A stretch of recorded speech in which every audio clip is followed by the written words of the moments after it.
Ave Maria, cheia de graça, o Senhor é convosco. Bendita sois vós entre as mulheres, e bendito é o fruto do vosso ventre, Jesus. Santa Maria, Mãe de Deus, rogai por nós, pecadores, agora e na hora de nossa morte. Amém.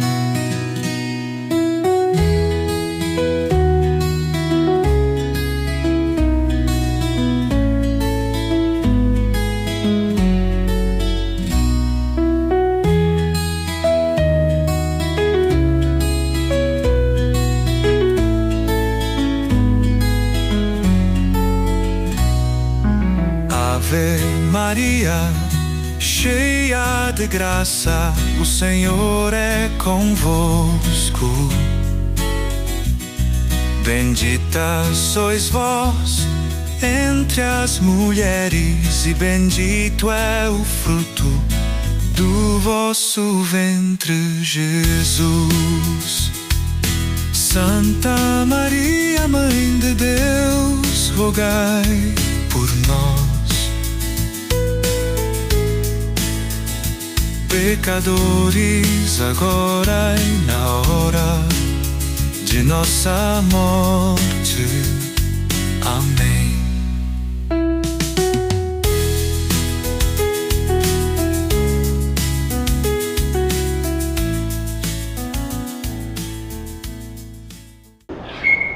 Estamos celebrando a novena em preparação à festa de São José. A partir de amanhã, uma semana, né? Quarta-feira da semana que vem, né, essa comunidade, não só essa comunidade, mas toda a igreja do mundo inteiro estará em festa, por celebrar São José, que é o patrono da igreja. São José, que é o pai adotivo de Jesus. São José, que é conhecido como o homem do silêncio. Se a gente for ver nas Sagradas Escrituras, a gente não encontra nenhuma fala de São José.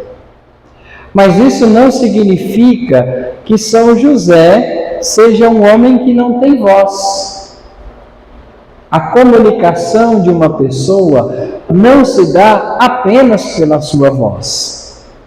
Este é um meio de comunicação e talvez seja o mais conhecido.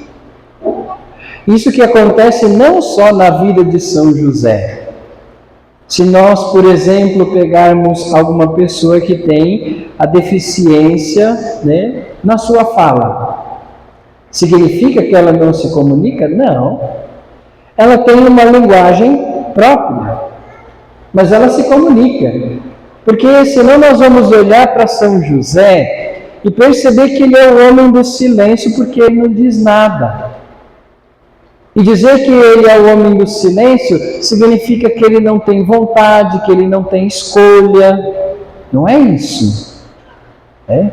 E nós, quando olhamos, né, nós que estamos celebrando essa novena, nos preparando para celebrar a festa de São José, eu sou padre novo ainda, tenho 6 anos. Esse ano, com a graça de Deus, completo 7 anos. Fiquei 3 anos na paróquia São José, lá na Diocese de Guarulhos, né? Eu não sou aqui da Diocese de São Miguel, eu sou da Diocese de Guarulhos. Então, antes de estar na paróquia onde estou, né? Hoje eu estou na paróquia Santo Antônio, no bairro Vila Augusta.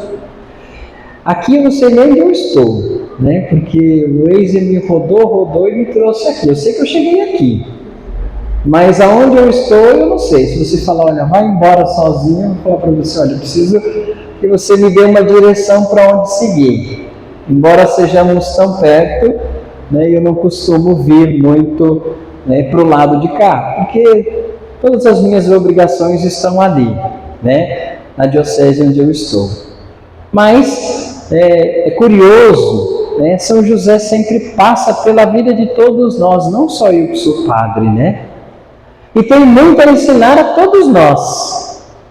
Né? Essa paróquia que eu fiquei por 3 anos lá cheguei no ano pastoral, lá ordenei diácono, lá fiquei padre, fiquei os 2 primeiros anos do meu ministério, depois fui transferido. E coincidentemente foi a paróquia que eu iniciei o meu primeiro ano de seminário, né? Lá nós fazemos o estágio pastoral, né? A cada 2 anos nós ficamos numa paróquia. E quando eu entrei no seminário, eu iniciei meu estágio pastoral nessa mesma paróquia de São José. Né? E vocês pertencem à paróquia de São José. E todos nós somos chamados a aprender com esse silêncio. Hoje nós vivemos numa sociedade que nos ensina erroneamente que a gente tem que falar muitas coisas e fazer muitas coisas. Isso é errado. Quanto menos a gente falar, melhor é. Menos a gente se compromete. Às vezes a gente fala tanto e não faz a proporção que nós falamos. Né? Às vezes, quem tem mais essas dificuldades são as mulheres, né? Às vezes o esposo não acompanha na vida de fé, o esposo não acompanha na comunidade, né? As mulheres sempre têm esse desafio na sua vida, né? Mas muitas vezes quando a gente... Qual é o nosso testemunho que celebramos a Eucaristia? Né? O seu testemunho do seu esposo que não participa da comunidade, ou pode ser da sua esposa que não participa da comunidade, né? Às vezes a gente volta da missa, chega em casa, reclama que o marido não vai, reclama que a mulher não vai, reclama que o filho não vai, reclama que ninguém ajuda de nada. Aí quando as pessoas olham para a gente, elas pensam, eu não vou nessa igreja não. Né? É tanta agitação, não quero. E São José nos ensina a ter um silêncio produtivo na nossa vida, que seja cativante. Será que o nosso ser cristão cativa as pessoas? Traz esperança. Nós estamos celebrando o Ano Santo da Esperança. Será que o nosso modo de ser igreja, o nosso modo de ser cristão, leva esperança à vida das pessoas? Será que pela nossa vida as pessoas olhando para nós dizem, olha, eu quero ser cristão porque essa é uma pessoa iluminada, porque essa é uma pessoa cheia de esperança? Na primeira leitura do profeta Isaías, ele recorda, assim como a chuva cai do céu e vem para cumprir a sua missão, irrigar a terra, fecundar a semente, e não volta para o céu antes de cumprir a sua missão, que é fazer a semente germinar, que é fazer ela brotar, que é fazer aquela semente que brotou dar frutos. Assim é a palavra de Deus. O nosso coração deve receber a palavra de Deus como essa água que produz fruto, que transforma a nossa vida. Graças a Deus, mais um ano nós estamos vivendo o tempo da Quaresma. Eu dizia lá na comunidade onde eu estou, imaginemos alguém que tem 70 ou 80 anos. Seguramente já deve ser uma pessoa muito evoluída na fé. Deve ter uma profunda espiritualidade, porque já se passaram 80, 60 ou 70 quaresmas. A cada quaresma Deus nos convida a viver a profunda experiência da conversão. E todo ano, na quaresma, nós damos mais um passo significativo na fé. Crescemos, amadurecemos, nos convertemos. Esse é o ideal. Mas muitas vezes nós estamos há 20, 30, 40, 50, 60 anos na comunidade e somos exatamente as mesmas pessoas. Não mudamos. Não vivemos a experiência da conversão. Não vivemos a experiência desse silêncio que nos torna grande.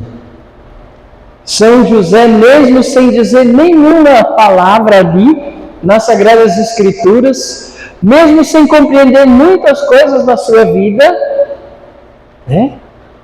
Imagina só, Maria era prometida em casamento a José, nós estamos pensando aqui na Palestina no tempo de Jesus, de repente ela aparece grávida. Imagina só o tanto de questionamento, quantas angústias há no coração de José, para um homem que tinha uma mulher prometida em casamento, a preocupação de que aquela mulher não tenha sido fiel, porque o filho não era dele, ele tinha certeza. Imagina quantas coisas poderia passar no coração de José, mas ele disse: a vontade do Senhor, ele tem os seus caminhos, é ter esperança. Nossa Senhora, basta ter um probleminha desse tamanho na nossa vida que a gente perde esperança, a gente não vê uma manhã. A gente precisa viver esse ano santo que Deus nos dá a graça com profundidade. A palavra de Deus precisa fecundar no nosso coração, precisa transformar. E como que fecunda? Como a chuva, vai dizer o profeta Isaías, a palavra que é lançada nos nossos ouvidos e no nosso coração, como que ela volta para o céu assim como a chuva, cumprindo a sua tarefa, transformando a nossa vida. É bonita a oração que a gente faz quando faz a recordação da vida. Nós não podemos passar essa quaresma sem antes recordar da quaresma do ano passado. O que foi que mudou na minha vida? Qual foi o passo grande que eu dei na minha fé do ano passado? Porque esse ano eu sou chamado a dar um outro passo. Porque senão nós vamos usando a força de muitas palavras como recorda Jesus. Né? É como se esse trecho do Evangelho recordasse a vida de São José, que é um homem que não tem muitas palavras na escrita. Né? Jesus inicia dizendo que as pessoas acham que serão ouvidas pelas forças das suas muitas palavras. Então Jesus ensina a oração do Pai Nosso, fazendo uma crítica das muitas palavras que eram dirigidas a Deus, mas que eram palavras vazias. Como é a nossa oração? É importante fazer uma análise autocrítica de como nós vivemos a nossa oração. Porque de nada adianta, não pela oração, mas como nós fazemos. De nada adianta você rezar um terço todo santo dia. Olha, padre, eu não falto, o meu terço não falta. Mas o que isso transforma a sua vida? Às vezes nada. Às vezes somos a mesma pessoa sem esperança, somos a mesma pessoa amargurada, somos a mesma pessoa grosseira, somos a mesma pessoa rancorosa, somos a mesma pessoa que não perdoa, somos a mesma pessoa que não somos amável. A oração não vale? A oração não tem força? Tem.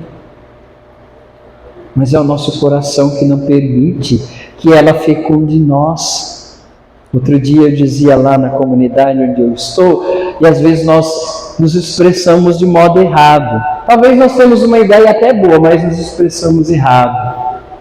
De uma maneira ou de outra, todos nós pensamos: nossa, mas amar como Jesus nos pede para amar é tão difícil. Nos lembra Jesus na oração do Pai Nosso? Perdoa o teu irmão. Perdoa a ofensa que ele tem com você, porque Deus vai te perdoar na medida em que você perdoar. Aí a gente diz: nossa, como é difícil perdoar. Como é difícil amar o irmão. Não é. Pelo contrário, amar é bom, amar é gostoso.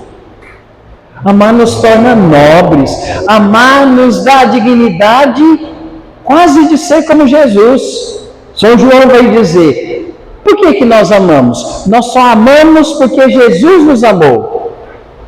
Ou seja, nós aprendemos a amar com o amor dele que nos amou. Então, a partir dessa afirmação de São João, nós podemos dizer: o amor pelo qual eu sinto é uma expressão do amor de Jesus. Então, quando todos nós amamos, nós trazemos o nosso amor pelo filho, pela filha, pelos esposos, pelos amigos. Nós trazemos nesse amor uma expressão do amor de Jesus. Então, amar é sempre bom. O problema não está no amor, está no que vem antes. Às vezes a gente, como fala o caipira, né? Às vezes a gente coloca a carroça na frente dos burros, aí não anda, né? Não dá. É o burro que precisa ficar na frente da carroça para puxar ela, né? Amar não é difícil. Difícil é vencer a prepotência que há em nós. Amar não é difícil. Difícil é vencer o orgulho que há em nós. Amar não é difícil, difícil é vencer o rancor que há no nosso coração. São todas as coisas que antecedem a experiência do amor que nos impede de amar. E nós olhamos para o amor que Jesus pede, com que amamos, aí a gente vai dizer: nossa, como é difícil viver esse amor. Não, não é difícil, é fácil. Difícil é vencer esse monte de coisas que precisam ser vencidas.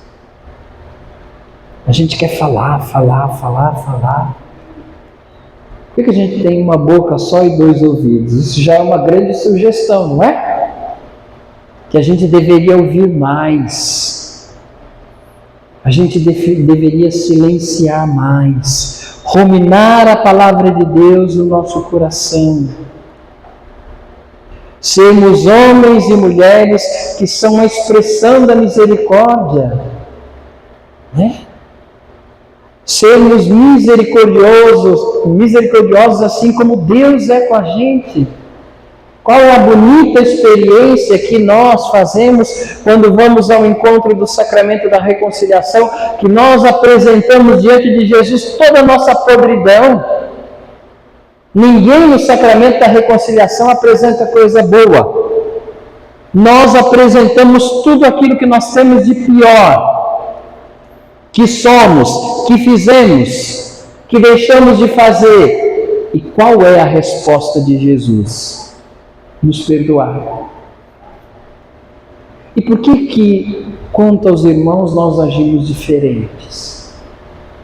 Toda mágoa, todo ressentimento, toda raiva de alguém sempre tem uma raiz de que, olha, essa pessoa fez isso, me machucou tanto, me decepcionou, né?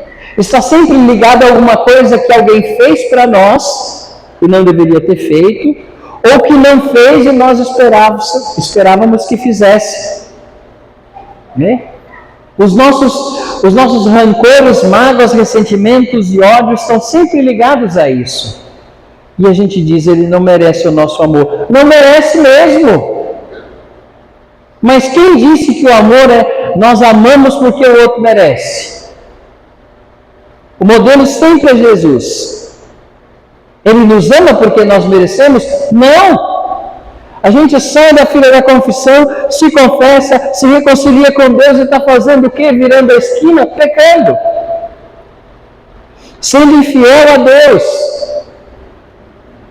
Tendo as nossas idolatrias. E qual a resposta de Deus diante da nossa infidelidade? O seu amor.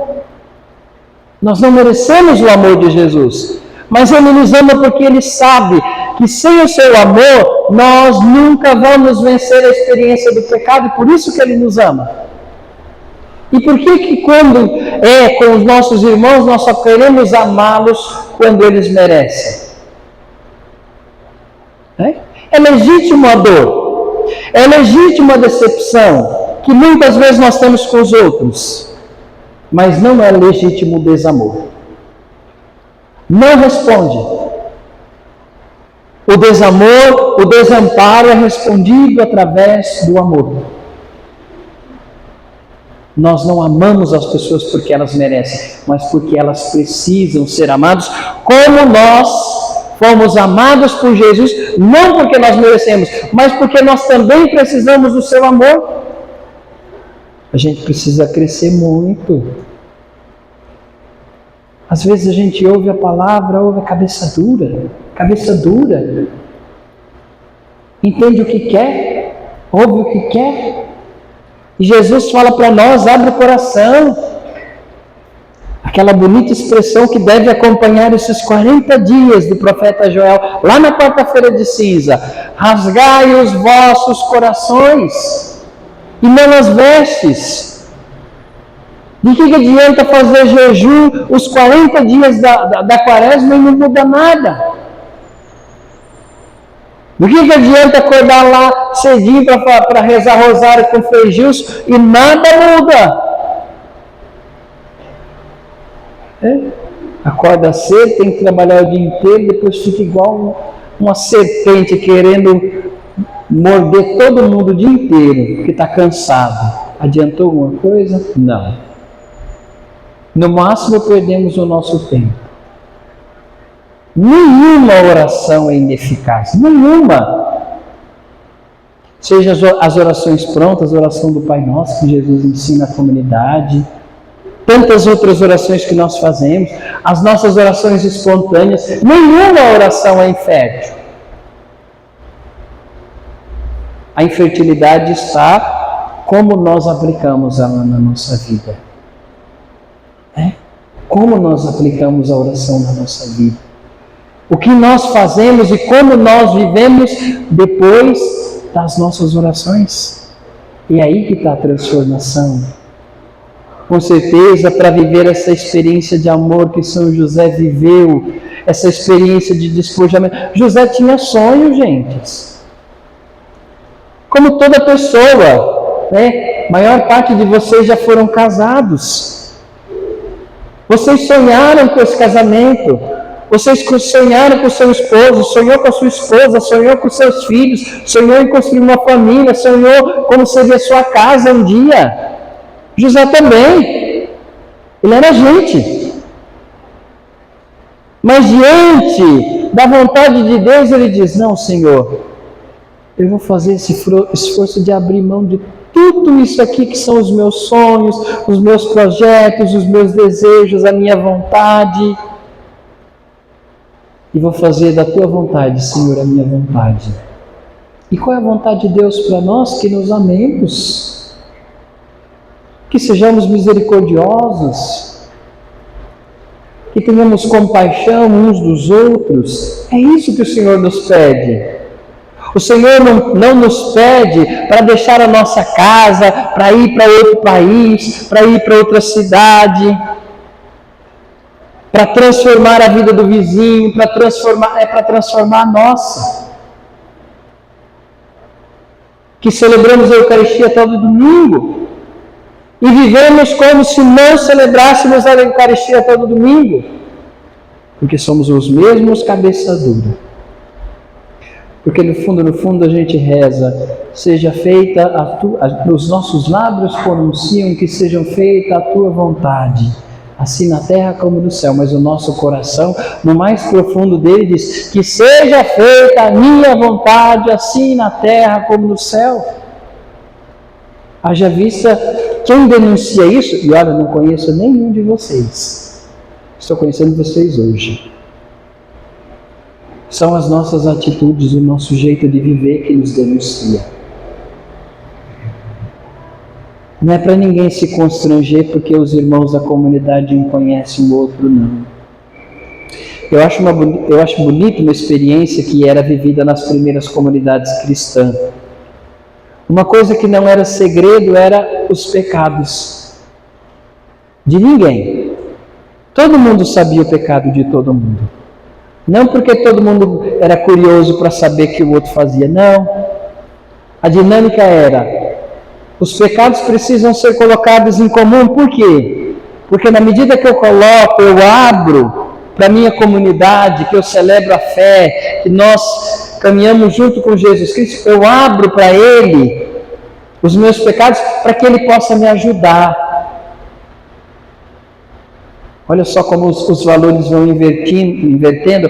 Hoje, nós nos escandalizamos com os pecados dos nossos irmãos da comunidade. Olha que coisa triste. A gente se escandaliza porque o outro é frágil. A gente se escandaliza quando naquele casal vive a experiência da infidelidade. É só diferente. Talvez nós tenhamos poucos, mas nós somos tão pecadores como eles. E a gente se escandaliza. Nossa, como essa pessoa fez isso? Como se nós fôssemos a pessoa mais pura do mundo.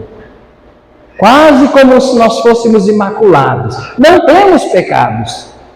Nos achamos no direito de julgar. Sabe o que escandalizava as comunidades primeiras? Alguém não ter fé em Jesus Cristo. Isso era o maior escândalo. Não os pecados dos irmãos, mas não ter fé em Jesus. Isso não nos escandaliza mais. Isso não nos escandaliza. Infelizmente, com o passar dos séculos, os valores vão sendo mudados. E a gente vai esquecendo o que é essencial na nossa vida. Então, que esse caminho com São José nos ensine a ser homens e mulheres do silêncio, que vivem com tranquilidade, com leveza, com harmonia, com alegria, com esperança. Hoje não deu nada certo. Hoje as coisas deram tudo errado. Hoje foi um dia difícil.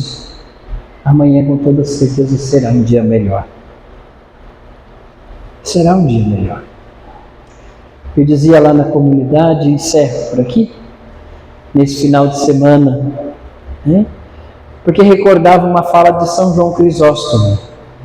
Todo primeiro domingo a gente vê as tentações de Jesus no deserto, E eu dizia lá, talvez nós sejamos tentados a pensar, por que Deus permite que nós vivamos as tentações no deserto?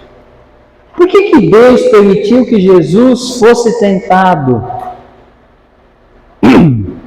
Nós sempre olhamos para isso como algo negativo.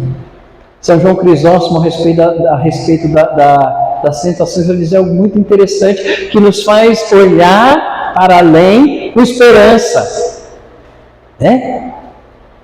São João Crisóstomo vai dizer, o que são as tentações, senão uma oportunidade também de perceber que tudo isso serve para nós crescermos na fé.